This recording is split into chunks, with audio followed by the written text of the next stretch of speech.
আসসালামু আলাইকুম সুপ্রিয় দর্শক, আশা করি সবাই ভালো আছেন। Divine crown present live TV studio থেকে আপনাদের ওয়েলকাম করছি। আমি স্নেহা আছি এবং আমার সাথে আছেন সবার পরিচিত মুখ, ছাত্র রাজনীতিবিদ জনাব আল মনসুর মুহিত। তো জনাব আল মনসুর মুহিত, আপনি কেমন আছেন? জি, ধন্যবাদ। প্রথমেই যে লাইভ টিভি আমাকে ইনভাইট করার জন্য, সেই সাথে আপনাকে ধন্যবাদ। আলহামদুলিল্লাহ আমি অনেক ভালো আছি। জি, চলছে আলহামদুলিল্লাহ। লাইফ কেমন চলছে? জি, আপনারা তো সকলে হয়তো একটা বিষয় অবগত আছেন যে এই স্বৈরাচার শেখ হাসিনার আমল থেকে ছাত্র রাজনীতিতে শুরু করে স্বৈরাচার কথাটা কেন ইউজ করতেছেন? এটা নতুন করে এটা যদি ব্যাখ্যা করতে হয় সেটা তো আসলে দুঃখজনক। অবশ্যই আপনাকে তো, আপনি যেহেতু আসছেন আপনাকে সবকিছু ব্যাখ্যা করতে হবে। জি জি অবশ্যই। না, আমি এই জিনিসটা একটু বলতে যাচ্ছিলাম যে 5ই আগস্টের পরবর্তী সময় যদি স্বৈরাচার শব্দকে এলাবোরেট করতে হয়, ব্যাখ্যা করতে হয়, এটা আসলেই দুঃখজনক। কারণ হচ্ছে যে এই শিশু থেকে বাচ্চাদের জন্য দুঃখজনক, রাজনীতিবিদ না, এটা হচ্ছে শহীদ থেকে শুরু করে সাধারণ জনগণ থেকে সকলের জন্য দুঃখজনক।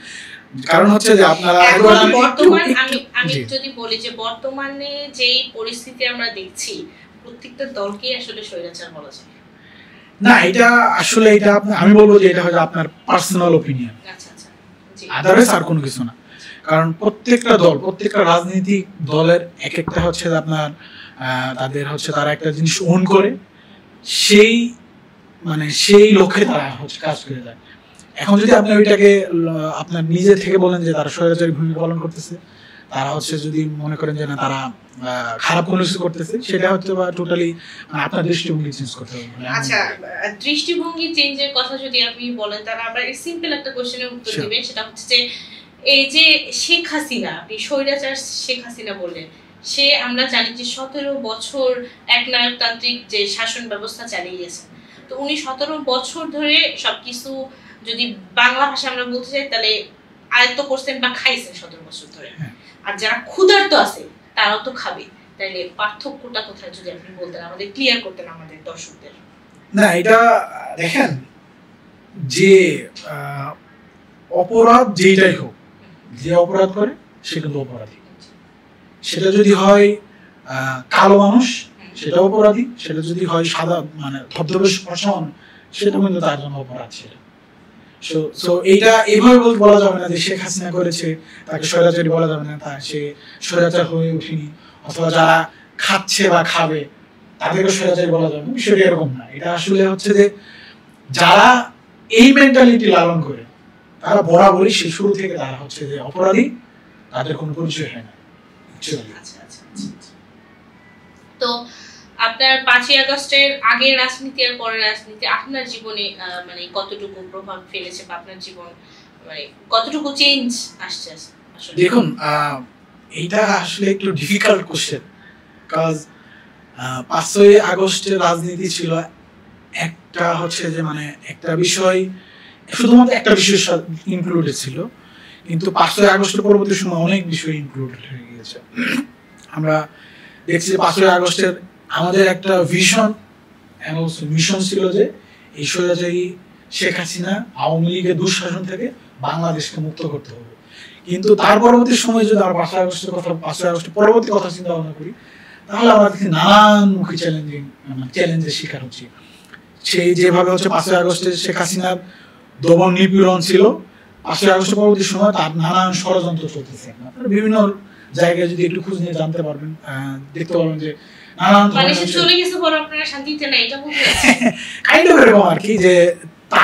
তার যে ধরনের কর্মকাণ্ড, তার যে একটা শয়তানি মনোভাব এখনো দেশের বিভিন্ন জায়গায় চলমান আছে।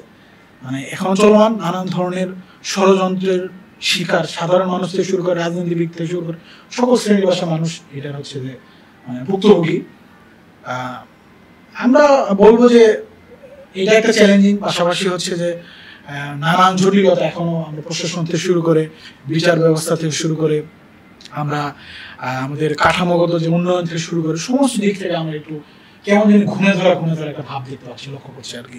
এটা আসলে 5ই আগস্ট পরবর্তী সময়েও বললাম না চ্যালেঞ্জিং একটা মুহূর্ত। সো কাইন্ড অফ এরকম কিছু আর কি আমরা ফেস করতেছি আর কি। আমাদের রাজনীতিবিদ হিসেবে তো আমরা একটু মানে অন্যভাবে বলা যায় যে এটা একটু মানে খুবই একটা ডিফিকাল্ট সিচুয়েশন মধ্যে আছে। আপনারা সকলে হয়তো জানেন যে 5ই আগস্টের পরবর্তী সময়ে অন্তর্বর্তীকালীন সরকার ক্ষমতায় আছেন, তেনাদের অন্তর্বর্তীকালীন ডক্টর মোহাম্মদ ইউনূস প্রধান দায়িত্ব পালন করছেন। তো তার নেতৃত্বে প্রায় 1 বছরের মতো সময় হয়ে গেল। তো আমরা তো ভালো কিছু লক্ষ্য করছি না। কিভাবে যদি একটু ব্যাখ্যা করেন? ভালো কিছু লক্ষ্য আপনাকে যদি কিছুদিনের ঘটনায় বলি যে চাঁদার জন্য যে একটা লোককে একদম গণপিটুনি দিয়েছে, তাকে মেরে ফেলা হলো। তো আপনারা যেই সংস্কার করার জন্য আওয়ামী লীগকে বয়কট করেছেন, তো সংস্কার কতটুকু আসছে বলে আপনার মনে হচ্ছে?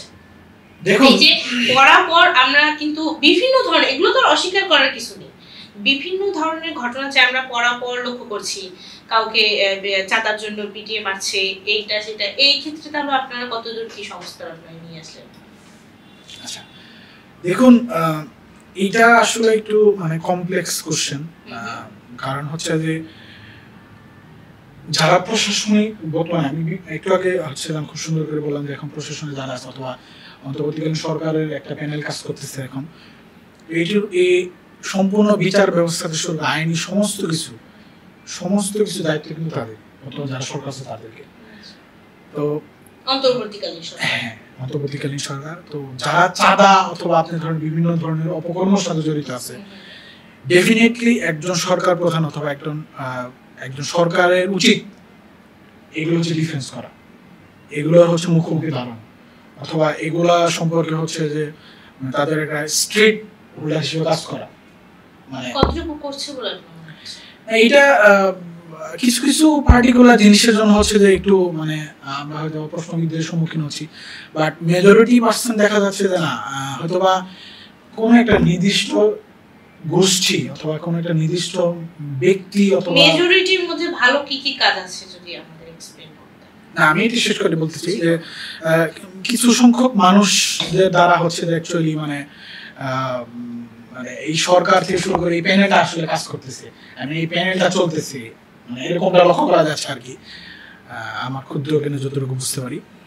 সো এই জায়গা থেকে সরকারের উচিত ছিল যে এই শহীদদের রক্তের উপরে দাঁড়িয়ে কোনো ধরনের কম্প্রোমাইজ না করে প্রত্যেকটা রাজনৈতিক দলের সাথে হচ্ছে সুসম্পর্ক রাখা, প্রত্যেকটা রাজনীতির মতাদর্শ, আমি ভালোভাবে বলতেছি যে কিছু কিছু সংখ্যক কথাবার্তা হচ্ছে যে এই সরকার রাজনীতিবিদদের কাছে নিচ্ছে, গ্রহণ করছে, কিন্তু আরো ইনক্লুসিভ হওয়া দরকার ছিল, আরো একটু মানে কানেক্টেড হওয়া দরকার ছিল বলে আমার মতামত আর কি। সো সেই হিসেবে বলবো যে অ্যাচিভমেন্টের কথা বলবো যে আরো একটু মানে ডিপলি কাজ করা দরকার, আরো একটু মানে খুবই ভালোভাবে হ্যান্ডেল করলে আমার মনে হয় আরো ভালো কিছু, বেটার কিছু আশা করা যেত আর কি। যেহেতু আমরা বিদেশি থেকে শুরু করে নানান ধরনের চক্রান্ত, আওয়ামী লীগের থেকে শুরু করে পলাতক শেখ হাসিনা থেকে শুরু করে তার যে রক্ষী বাহিনী থেকে শুরু করে সমস্ত জায়গা থেকে যে ধরনের ষড়যন্ত্র আমরা দেখতে পাচ্ছি, এটার জন্য হচ্ছে যে একটু ইন্টেলেকচুয়ালিটি দেখানোটা স্বাভাবিক। আর এই জায়গাটা আমাদের একটু গ্যাপ মনে হচ্ছে আমার। সেই 5ই আগস্ট থেকে এই বছর 5ই আগস্ট আমরা 1 বছর অলমোস্ট আমরা অতিক্রম করে ফেলেছি, বা অলমোস্ট আমরা করে ফেলেছি। তো এখনো যখন আপনি বলছেন যে আপনারা চক্রান্তের শিকার বা আপনাদের যে কার্যক্রমগুলো আপনারা সুষ্ঠুভাবে সম্পূর্ণ করতে পারছেন না, তো আপনাদের কত সময় লাগবে, মানে আপনাদের কার্য সম্পূর্ণ করতে আপনাদের কত সময় লাগবে? না, আমি আপনাকে স্পষ্ট বলি, আসলে আমরা তো সরকারে নাই এখন, অথবা সরকার দলীয় আমরা সরকার দলীয় এজেন্ট না আমরা। সো এই প্রশ্নটা আসলে মানে এটা যারা সরকার দলীয় আছে, যারা সরকার পরিচালনা করতেছে, তারাই স্পষ্ট করে, আর বরাবরই তারাই স্পষ্ট করে যে না আমার একটা সময় লাগবে। দেখেন, একটা গণতান্ত্রিক দেশে নির্বাচিত সরকার ছাড়া জনগণ প্রকৃত আস্থা খুঁজে পায় না। তো যত তাড়াতাড়ি সম্ভব, যেহেতু আমরা বিগত যদি ফিরে যাই গত 17 বছর আপনার প্রত্যেকটা জনগণ, আমি ব্যক্তিগতভাবে আমি তরুণ ভোটার, আমি এখন পর্যন্ত কোনো মানে ভোটের মাধ্যমে কোনো কাউকে ভোট দিতে পারি না, এটা আমার সবচেয়ে সিদ্ধান্ত আপনি জানাতে পারেন। হ্যাঁ, আমার সিদ্ধান্ত আমি এখন পর্যন্ত জানাতে পারি। এটা আমার জন্য মানে কতটুকু কষ্ট, সেটা হয়তো মানে আমার উপর আল্লাহ ভালো জানে, যিনি মানে কি বলবো যে এই ভোটার অধিকার দিয়ে ফিরানো আমাদের যারা তরুণ প্রজন্ম আছে তাদেরকে প্রায়োরিটি দিয়ে, তাদের মতামতকে প্রায়োরিটি দিয়ে যে সকল কাজ বাজ করা দরকার সেই জায়গা থেকে অথবা রাজনীতিবিদদেরকে ইনভলভ করে যতটুকু মানে সিদ্ধান্ত নেওয়া দরকার, এই জায়গাতে আমি বরাবরই স্পষ্ট করতেছি এটা একটু গ্যাপ আছে। আই হোপ আমার কাছে মনে হয় আর কি। আচ্ছা, এটা আমরা মানে সেই গ্যাপ যে কবে ফিল আপ করব এটা আমরা আসলে এটা তো এইভাবে আমি তো বললাম, স্পষ্ট করে বললাম যে আমরা আসলে মানে এটা একটা গণতান্ত্রিক দেশে যে গণতান্ত্রিক ওয়েতে ভোটের মাধ্যমে নির্বাচনের মাধ্যমে একটা গণতান্ত্রিক যে একটা সরকার আসবে তার মাধ্যমে আমরা আশা করতে পারি বলে আমার অপিনিয়ন আর কি। আচ্ছা, আপনি তো যেহেতু আপনাকে যেটা হচ্ছে যে আপনাকে পরিচয়ের প্রথমেই আমি বলছি আপনাকে যে আপনি ছাত্র রাজনীতিবিদ, তো সেখান থেকে 5ই আগস্টে যে দিনটা এসেছিল এই যে পুরো সময়টা জুড়ে আপনার ভূমিকা কতটুকু ছিল? দেখুন, আমি একটু যদি বলি যে এটা আসলে 5ই আগস্টে তো হয়তো বা একটা দিন না, কিন্তু আমাদের সংগ্রামটা ছিল অনেক আগে থেকে। আমি এটাও স্পষ্ট করেছি যে গত 17 বছর যে শেখ হাসিনা বা আওয়ামী লীগের দুঃশাসন ছিল এর বিরুদ্ধে আমাদের মতো রাজনীতিবিদদের কিন্তু অবদান ছিল কাইন্ড অফ 100%। আপনি হয়তো একটু প্রিভিয়াস যদি একটু লক্ষ্য করে দেখেন যে আমাদের মতো রাজনীতিবিদরাই কিন্তু চোখে চোখ রাঙিয়ে তাদের সাথে কথা বলেছে। বাট ফরচুনেটলি অর আনফরচুনেটলি যে কোটা সংস্থা আন্দোলন এটাও মেজর ভূমিকা পালন করছে, ডেফিনেটলি এটা অস্বীকার করতেছি না আমরা। কিন্তু 5ই আগস্টের পরবর্তী সময়ে হচ্ছে যে আপনার যে এটা একটা ছিল হচ্ছে লাস্ট একটা পিরিয়ড, লাস্ট একটা স্টেপ ছিল। সো ডেফিনেটলি যেহেতু আমাদের পূর্বের এক্সপিরিয়েন্স আছে, তো ডেফিনেটলি তো আমরা বলতে পারি যে এই দিনও আমাদের স্বতঃস্ফূর্ত অংশগ্রহণ না থাকলে তো অনেক বড় রেভলিউশন হয় না। আপনি যদি একটু যদি আমি একটু আপনি কি সামনে থেকে নেতৃত্ব দিয়েছিলেন কিনা একটু যদি এলাবোরেট করে বলি যে এই 5ই আগস্টের যে ঘটনা, আপনি দেখবেন যে একটা ছোট বাচ্চা শিশু, 4 বছরের শিশু পর্যন্ত শহীদ হয়েছে। তাকে আপনি কিভাবে দেখবেন? একজন গার্মেন্টস শ্রমিক পর্যন্ত হচ্ছে নিহত হয়েছে, একজন রিক্সা চালক নিহত হয়েছে, শহীদ হয়েছে। এটা আপনি কিভাবে দেখবেন? এটা কমপ্লেক্স একটা ইস্যু। আপনি এককেন্দ্রিক বলাটা এটা খুব ডিফিকাল্ট হয়ে যাবে। আমরা সকলেই শুরু থেকে সকলে বলে আসছি যে সকলের স্বতঃস্ফূর্ত অংশগ্রহণে এই 5ই আগস্টটা সংগঠিত হয়েছে। এইটা আসলে মানে একটা ফ্যাসিস্ট যারা ছিল তাদের বিরুদ্ধে সকলে ঐক্যবদ্ধ হয়ে যে আন্দোলন অথবা সংগ্রাম গড়ে উঠেছিল তার একটু ফলাফল ছিল 5ই আগস্ট। শেখ হাসিনা আপনারা দেখেছেন কি পরিমাণ নির্লজ্জ বেহার মতো হচ্ছে। তার 2 দিন আগে সে বলেছিলেন যে শেখ হাসিনা পালায় না, কি ধরনের একটা অ্যাটিটিউড নিয়ে বলেছিলেন। দেখেন, রাজনীতি আমার কাছে মনে হয় কি যে রাজনীতিবিদদের অহংকার যদি হয়ে ওঠে তাদের ধ্বংস নিশ্চিত। সে যে দলেরই হোক, সে যে ব্যক্তি হোক, সে যেই হোক, অহংকারী যদি হয়ে যে জায়গায় পার্টিসিপেট করবে তার জন্য তার লাস্টের পেরেক মারার জন্য জনগণই যথেষ্ট। তার প্রমাণ এই 5ই আগস্ট। আচ্ছা, আপনাকে একটা কোশ্চেন করার ছিল, সেটা হচ্ছে আপনাদের যে দলপ্রধান জনাব আন্দালিক রহমান পার্থ, ওনাকে 5ই আগস্টের আগে বা পরে আমরা মোটামুটি হচ্ছে যে তার যে কন্ট্রিবিউশন সেটা কিন্তু আমাদের চোখে পড়ার মতো। তো বর্তমান সমসাময়িক কিছু সময় দেখা যাচ্ছে তাদেরকে আমরা মিডিয়াতে পাচ্ছি না বা তাকে হচ্ছে অ্যাক্টিভ দেখাচ্ছে না, এটার কারণ কি? এটা আসলে তিনি শুরুতে যেভাবে ছিলেন মিডিয়া থেকে শুরু করে অন্যান্য যে আমাদের দলীয় যে কার্যক্রম থেকে শুরু করে সমস্ত দিক থেকেই তিনি হচ্ছে যে আগে যেভাবে ছিলেন এখনো সেইভাবেই আছে। আপনি যদি একটু লক্ষ্য করে দেখেন যে 5ই আগস্টের পরবর্তী সময় তাকে হচ্ছে যে নাশকতা মামলা থেকে শুরু করে জেলে নিয়ে যাওয়া হয়েছিল, তাকে তার রিমান্ডের মতো ভয়াবহ নির্যাতন থেকে শুরু করে নানান ধরনের অত্যাচার তার উপরে করা হয়েছিল। 5ই আগস্ট পরবর্তী সময় থেকে শুরু করে তিনি যে ধরনের আওয়ামী লীগ অথবা দূষরদের বিপক্ষে যেভাবে বলিষ্ঠ কণ্ঠ দিয়ে তার যে বলিষ্ঠ কণ্ঠ চলমান রেখেছে, সেটা 5ই আগস্ট পরবর্তী সময় এখন পর্যন্ত সেটা চলমান। তো হ্যাঁ, তিনি মিডিয়াতে এইগুলা আপনি কিছুদিন আগে হচ্ছে যে এই সম্পর্কে তো বলেছেন, আপনি হয়তো বা লক্ষ্য করেননি, কিছুদিন আগে তো তিনি বললেন যে সমসাময়িক রাজনীতি নিয়ে তার বর্তমান রাজনীতি প্রেক্ষাপট নিয়ে তিনি মিডিয়ার সামনে এসেছেন। কন্ট্রিবিউট কি সে আগের মতনই আমরা পাচ্ছি?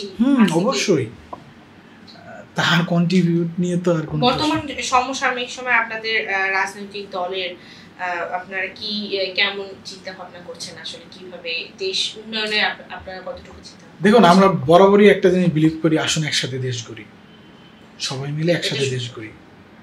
আমরা সুস্থ ধারার রাজনীতিকে পছন্দ করি। আমাদের মূল ভিশন হচ্ছে সুস্থ ধারার রাজনীতি স্টাবলিশ করা, কায়েম করা।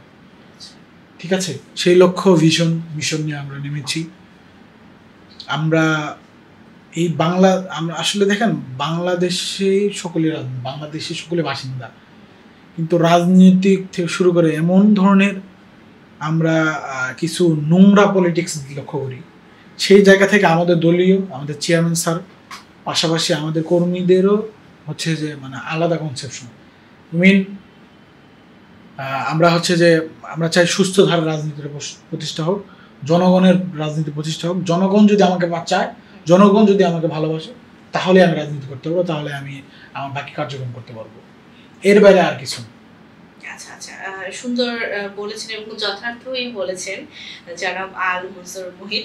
আচ্ছা, আমরা দেখছি যে একটা সময় দিয়েছে আমাদের নির্বাচনের জন্য, তো সামনে নির্বাচন নিয়ে আপনার বা আপনাদের দলের পরিকল্পনা কি?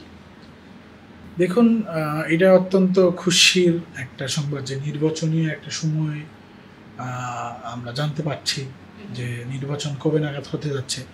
তবে তার আগেও নির্বাচন দেওয়া সম্ভব। ঠিক আছে, প্রয়োজনীয় সংস্কার শেষ করে তার আগেও নির্বাচন দেওয়া সম্ভব। আমরা চাই তার আগে নির্বাচন হোক, অথবা যে টাইম দিয়েছে তা বিলম্ব যাতে না হয়। দেখুন, নির্বাচন নিয়ে তো রাজনীতিবিদদের অনেক পরিকল্পনা থাকে।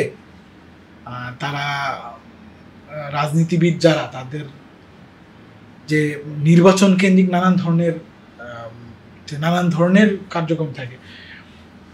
তো আমাদেরও সেরকম যে নির্বাচনে একটু আমরা হয়তোবা আরো কিছুদিন পরে নির্বাচনী যে যাবতীয় যে কাজবাজগুলো আছে সেগুলোর দিকে আমরা মনোযোগ দিব। নির্বাচনী প্রচারণা থেকে শুরু করে নানান ধরনের যে সব আসলে নির্বাচন সময় বেসিক্যালি হয়ে থাকে, সেই দিকে আমরা হয়তোবা ফোকাস দেব বলবো। এই গেল হচ্ছে আপনার রাজনৈতিক পরিকল্পনা, ভবিষ্যৎ আপনার জীবনের ব্যক্তিগত পরিকল্পনা কি, ভবিষ্যৎ পরিকল্পনা কি আমাদের জানতে? দেখুন, রাজনীতিবিদদের আসলে ব্যক্তিকেন্দ্রিক বলে কিছু থাকে না, মানে ব্যক্তিকেন্দ্রিক সবই রাজনীতি, মানে সব জায়গাতেই তাদেরকে হচ্ছে রাজনীতি বিষয়াদি নিয়ে নানান ধরনের পার্সোনাল লাইফও কি রাজনীতির মধ্যে নিয়ে সামলান? না, মানে বৈবাহিক জীবন বা ফ্যামিলি জীবন, সেটা কি রাজনীতির মধ্যে নিয়ে যান? না, আসলে দেখুন, এটা আসলে টোটালি মানে